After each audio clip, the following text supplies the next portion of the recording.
ಎರೆಗೊಬ್ಬರ ಹಾಕೋದು. ಹಾಗಾಗಿ ವರ್ಷ ಪೂರ್ತಿ ನಾವು ಎರೆಗೊಬ್ಬರನ ಮಾರಾಟ ಮಾಡ್ತೀವಿ. ಅಂದ್ರೆ ನರ್ಸರಿಯವರು ವರ್ಷ ಪೂರ್ತಿ ತಗೊಂಡು ಹೋಗ್ತಾರೆ. ರೈತರು ಲೋಕಲ್ ಅಲ್ಲಿ ಭತ್ತಕ್ಕೆ, ಕಬ್ಬಿಗೆ, ಅಡಕೆಗೆ, ತೆಂಗುಗೆ, ಮ್ಯಾಂಗೋಗೆ ಮತ್ತೆ ನಿಂಬೆಗೆ ಇದಕ್ಕೆಲ್ಲನೂ ಇಲ್ಲಿ ಲೋಕಲ್ ಅಲ್ಲೂ ತಗೊಂಡು ಹೋಗ್ತಾರೆ. ಹೊರಗಡೆ ಆಂಧ್ರದವರು ತಗೊಂಡು ಹೋಗ್ತಾರೆ. ಹೊಸೂರು ತಮಿಳುನಾಡು ಕೃಷ್ಣಗಿರಿಗೆ ನರ್ಸರಿಗೆ ಹೋಗುತ್ತೆ, ಬೆಂಗಳೂರಿಗೆ ಹೋಗುತ್ತೆ.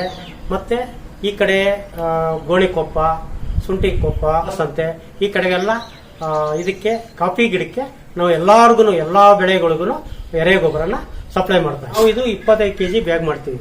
ಫಸ್ಟ್ ಎಲ್ಲ ಹಿಂದೆಲ್ಲ 50 kg ಮಾಡ್ತಾ ಇದ್ವಿ. ಈಗ ಅದನ್ನ ಎತ್ತಕ್ಕಾಗಲ್ಲ, ತೂಕ ಜಾಸ್ತಿ ಆಗಿ.